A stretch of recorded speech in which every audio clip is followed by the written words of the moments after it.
علیکم ناظرین، میں ہوں چودھری عامر شہزاد اور آپ دیکھ رہے ہیں اے نیوز۔ ناظرین، عمران خان دلچسپ انسان ہے۔ وہ اپنے بیانات اور انکشافات سے خود ہی ثابت کر دیتے ہیں کہ وہ پرلے درجے کے نااہل آدمی ہیں۔ عمران خان کی حالیہ انکشافات کے مطابق اگست ستمبر میں جنرل باجوہ صدر مملکت عارف علوی کی معیت میں خفیہ طور پر عمران خان سے ملے۔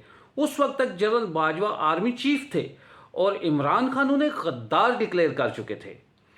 عمران باجوہ علوی ملاقات میں منتخب عوامی حکومت کو گرانے کی سازش تیار کی گئی۔ عمران خان کے مطابق جنرل باجوہ نے انہیں کہا کہ آپ خیبر پختونخوا اور پنجاب کی اسمبلیوں کو تحلیل کر دیں، اور عمران خان نے اس جنرل باجوہ کے حکم پر نومبر میں اسمبلیوں کو تحلیل کا اعلان کر دیا کہ جس جنرل باجوہ کو جلسوں میں غدار قرار دیتے پھرتے تھے۔ اسمبلیوں کی اس غیر قانونی تحلیل کا مقصد منتخب عوامی حکومت کا تختہ الٹ کر فوری الیکشن کو ممکن بنانا تھا۔ یہاں کچھ سوالات ایسے ہیں جن کو نظر انداز نہیں کیا جا سکتا۔ بطور آرمی چیف جنرل باجوہ نے پی ٹی آئی کی سیاسی حکمت عملی کیوں بنائی؟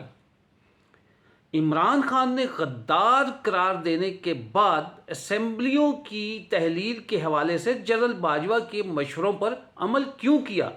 ان دونوں میں کیا گٹھ جوڑ تھا؟ اپنے عہدے پر فائز صدر مملکت کیسے ایک منتخب عوامی حکومت کے خلاف سازش میں شریک تھے؟ جنرل باجوہ نے بطور آرمی چیف کیوں ایک منتخب عوامی حکومت کے خلاف سازش کی؟ جنرل باجوہ کی عمران خان سے خفیہ ملاقات کو D G I S I سے بھی کیوں چھپایا گیا، اور D G I S I سے ملاقات کو چھپانا کس کا مطالبہ تھا؟ جنرل باجوہ کی جانب سے اس وقت عمران خان کو اسمبلیوں کی تحلیل کے بعد کون سی یقین دہانیاں کروائی گئیں؟ Supreme court of Pakistan Punjab اور خیبر پختونخوا کی غیر قانونی تحلیل پر کیوں خاموش تماشائی بنی ہوئی ہے؟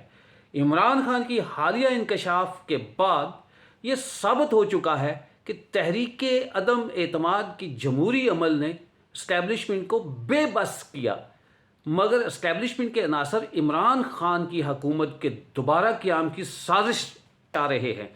یہ بھی ثابت ہو چکا ہے کہ عمران خان کی حکومت کے گرانے کے پیچھے نہ امریکہ تھا اور نہ باجوہ، کیونکہ یہ دونوں تو عمران خان کی حکومت بچاتے پھر رہے تھے۔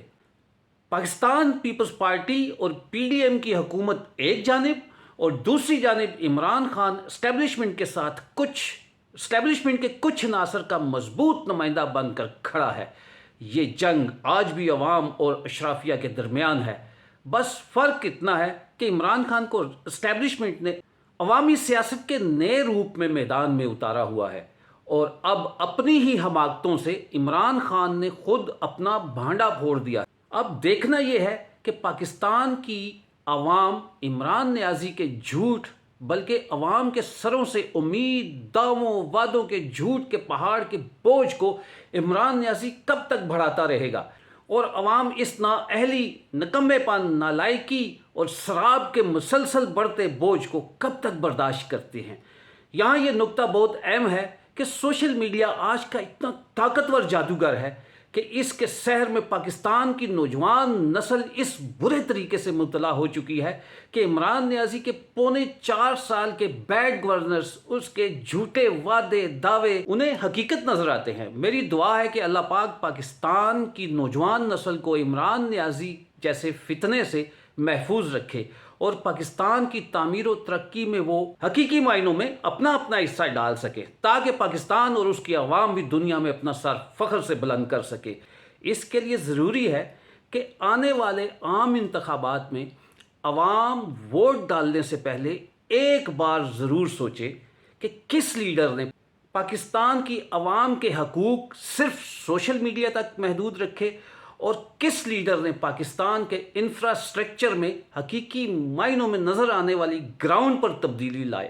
اس کے لیے عوام کو جذبات سے نہیں بلکہ ہوش اور عقل سے کام لینا ہوگا، کیونکہ اب پاکستان میں مزید تجربے کرنے کی گنجائش نہیں، اور نہ ہی پاکستان معاشی طور پہ دوبارہ عمران نیازی جیسے نکمے اور نااہل کو حکمرانی دینے جیسی حماقت کر سکتے ہیں۔ اللہ پاک پاکستان اور اس کی عوام کو اپنے حفظ و ایمان میں رکھے۔ آخر میں اپنا اور اپنے پیاروں کا خیال رکھیں۔ عامر شہزاد کو اے نیوز سے اجازت دیجیے۔ اللہ حافظ۔